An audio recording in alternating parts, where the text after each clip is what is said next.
Повеќе од 2,5 години живееме со ковид-пандемијата, која што остави сериозни последици по здравјето на граѓаните. Првите соеви, алфа и делта, предизвикаа бројни невролошки компликации кај заразените и тоа најчесто рефлектирајќи се со губење на чувството за мирис и вкус, што не беше случај пак со сојот Омикрон. Прелиминарните светски студии јасно покажуваат дека бројот на невролошки компликации при COVID-19 постојано се зголемува. Лекарите велат некои од тие компликации се јавуваат многу брзо, односно дури и по 2 недели по прележување на болеста, а некои можат да се јават дури и по 1 година од прележување на болеста.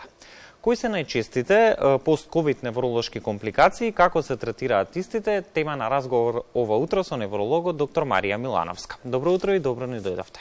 Добро утро, благодарам на поканата. Иако на почетокот на COVID-пандемијата се мислеше дека COVID-19 не предизвикува невролошки проблеми, последните податоци од искуството на невролозите ширум светот говорат дека бројот на невролошки компликации при COVID-19 постојано се зголемува. Оние трудови кои што беа работени периодов проценуваат дека до 36% од лицата заболени од COVID-19 имаат невролошки манифестации. Каде ги наоѓате причините за една ваква појава? Генерално, SARS-CoV-2 вирусот представува респираторен вирус и кога ќе навлезе во човековиот организам преку респираторниот, односно дишниот систем, освен проблеми со респираторниот тракт, кардиоваскуларниот систем и хематолошкиот систем, предизвикува така наречени системски инфекции, кои што индиректно може да го засегнат и мозокот, односно централниот па и периферниот нервен систем. Начинот на засегање на мозочното ткиво, како централното, така и на периферното,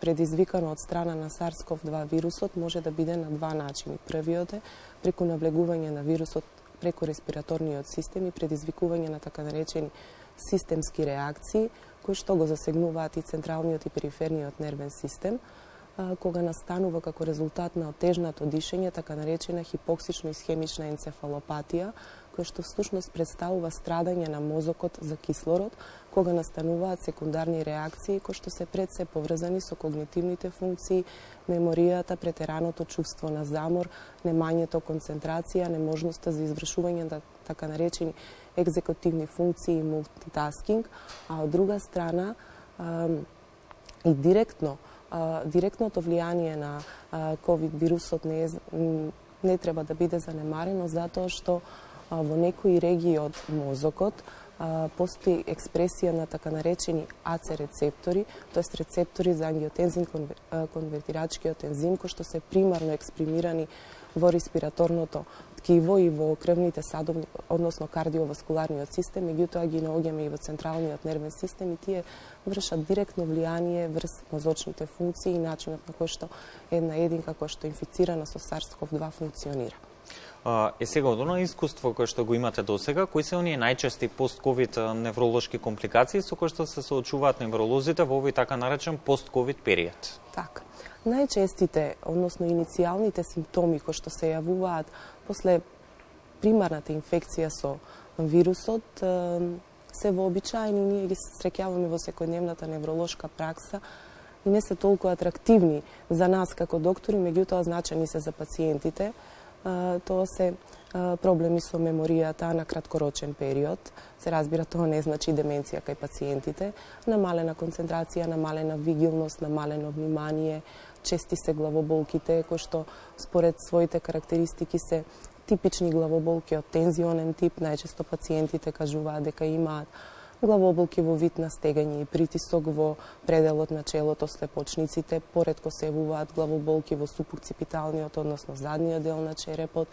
Понекогаш се јавуваат и главоболки кои што се слични на мигренозните главоболки, кога пациентите освен интензивната главоболка се преосетливи на светлина и звуки и имаат потреба да се изолираат во темна тивка просторија за да помине главоболката. Карактеристичен симптом кој што прв се појави и беше атрактивен за нас невролозите е губењето, односно намалувањето на сетилото за мирис и вкус. Многу од пациентите долго време после иницијалната инфекција со COVID-19 се оплакуваат дека имаат симптоми на променето чувство на вкус, стручно наречено какосмија, го карактеризираа како чувство на непријатен мирис, најчесто како сензација на изгорена гума, потоа намалено, односно променето чувство на вкус, најчесто имаа субјективно чувство на метален вкус во устата, алтерација на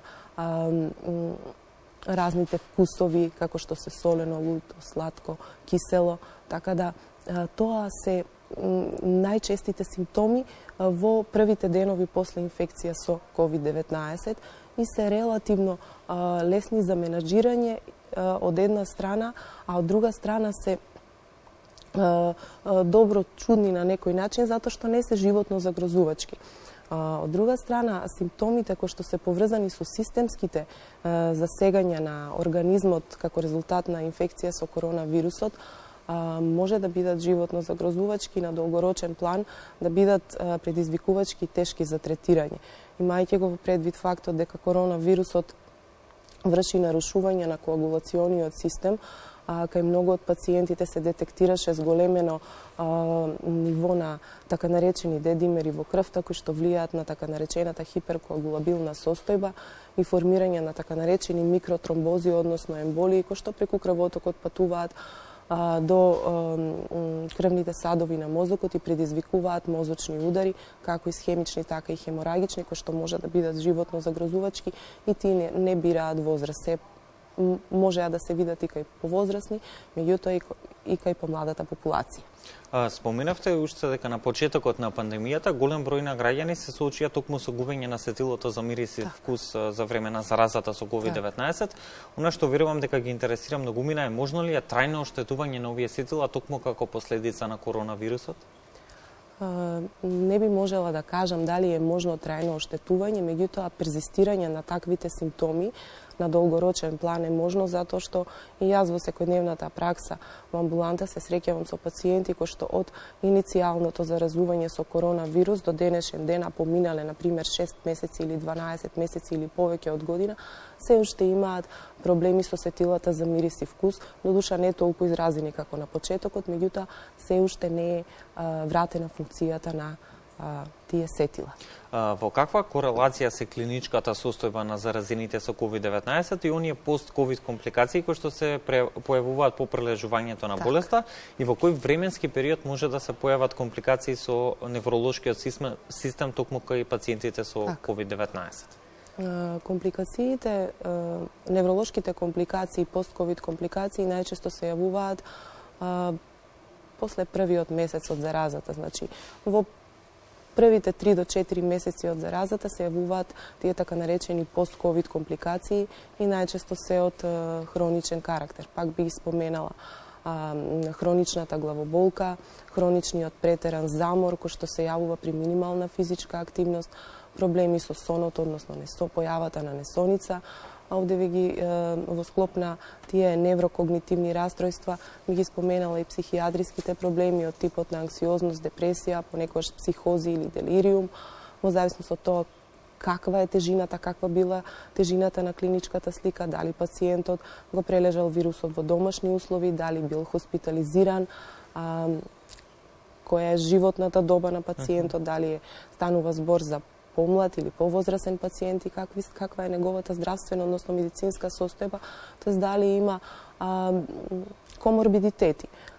Пациентите кои што се во ризичната во ризичната група и се уште се во ризична група се пациентите над 65 годишна возраст, пациенти кои што се обезни, односно гојазни, кои што имаат хронични заболувања од типот на шеќерна болест, висок крвен притисок, други придружни кардиоваскуларни заболувања, сето тоа пациенти кои што се во ризичната група и кај кои што невролошките симптоми може да перзистираат подолг временски период. Дури оние пациенти кои што имале преегзистирачки невролошки заболувања од типот на хронични дегенеративни заболувања, заболувања на централниот нервен систем кои што го инволвираат невроимуниот систем, исто така се поподложни за појава на невролошки компликации кои што може да перзистираат подолг временски период и да ја влошат веќе постоечката невролошка симптоматологија. Што е со оние пациенти кои што претходно имаат некаква невролошка болест и какви компликации остава ковидот кај нив? Така, токму тоа го споменавме пред малку, значи многу поголеми се шансите да тие невролошки пост-ковид компликации бидат уште повеќе изразени и да перзистираат подолг временски период и всушност да искомплицираат основната невролошка слика доколку пациентот претходно имал некое невролошко заболување. Најчесто се тоа болести од типот на невродегенеративни заболувања, атеросклеротски промени на мозокот, проблеми кои што се поврзани со меморијата, пациенти кои што имаат Алцхајмерова болест, деменција, проблеми со крвните садови на мозокот. Така да, тоа се пациенти кои што имаат поголеми шанси да развијат потешки невролошки компликации и истите да перзистираат подолг временски период. И како невролозите во овие моменти ги третираат пост-ковид невролошките последици кај пациентите? Дали е потребно да се коригира нивната терапија, да се дадат упати за евентуална корекција или пак да станува збор за некакво приспособување на стилот на живот по прележувањето на COVID-19? Така, се од ова што кажавте влегува во предвид и се зависи од тоа за каква невролошка компликација станува збор. Доколку се работи за компликации поврзани со циркулаторниот систем, односно исхемични или хеморагични мозочни удари, тогаш пациентите мора да бидат хоспитализирани и поставени на акутен третман, кој што пред се ќе биде насочен во животно згрижување на пациентот, а понатаму последиците кои што се хронични и не се животно загрозувачки ќе се третираат на хроничен план со адаптирање на животните навики, со промена на животните стилови, поголема физичка активност, редовно земање на терапијата, редовни контроли кај докторите и ставање на хроничните состојби под контрола. Доколку станува збор за состојби кои што и како може да го нарушат квалитетот на животот на пациентот, но не се животно загрозувачки, од типот на несоници, хронични главоболки, промени во расположението, анксиозност, депресија, истите се третираат на истиот начин симптоматски како што ги третираме и останатите пациенти кои што немаат пост-ковид секвели. И колку долго може да трае фазата на закрепнување кај пост-ковид невролошките компликации кај пациентите, што вели искуството досега? Така. Се индивидуално. Барем моето искуство кажува дека се индивидуално и се зависи од пациентот и неговите ризик фактори. Тоест факторите кои што може да бидат модифицирачки и немодифицирачки. Немодифицирачките фактори, полот, возраста, тука не можеме да влијаеме, меѓутоа стилот на живот, начинот на исхраната, физичката активност, умствената, интелектуалната активност се фактори на кои што можеме да влијаеме, да ги подобриме животните навики и на тој начин да ги ублажиме последиците од пост-ковид компликациите. Сосема накусо на крајот на разговорот, дали овие пост-ковид компликации, од овие пост-ковид компликации се погодени само по возрастните или пак и младите треба да спаѓаат впрочем во овие ризични групи, на што особено треба да обрнат внимание и каде впрочем треба да се обратат сите оние пациенти кои што се сомневаат на симптоми на пост-ковид невролошки компликации? Ковид вирусот не ги поштеди ниту по младите, за повозрастните знаеме, особено. Нема возрастна граница каде што може да се појават компликациите од COVID-19, кога станува збор за невролошките компликации. Имало пациенти кои што доаѓале во амбуланта под 20 годишна возраст, кои што имале сериозни невролошки компликации. Веќе за повозрастната популација е очекувано, меѓутоа изненадувачки беше тоа што кај млади индивидуи, навидум здрави, се јавуваа сериозни невролошки компликации. Кои што впрочем до тогаш и немале некаква историја на невролошки заболувања. Немале историја не само на невролошки, туку на било какви заболувања. Имало и такви кои што имале коморбидитети и ризик фактори, меѓутоа имаше пациенти кои што навидум здрави, без никаков ризик фактор, развиваа акутни невролошки компликации. Во поглед на тоа каде треба да се обратат, доколку приметат било каков пост-ковид симптом поврзан со невролошка симптоматологија, да се обратат во најблиската невролошка амбуланта, каде што може да поразговараат и да добијат конкретни информации и насоки за понатамошниот третман. Секако превенцијата е најважна во заштита на нашето здравје. Доктор Милановска, благодарам за одвоеното време и гостувањето во утринската програма на Македонската телевизија. Иако пандемијата на COVID-19 се намали некако на глобално ниво, сепак останува будно да ги следиме сите оние последици кои што истата ги остави. Благодарам. Благодарам уште еднаш, ние ќе се видиме во наредна прилика.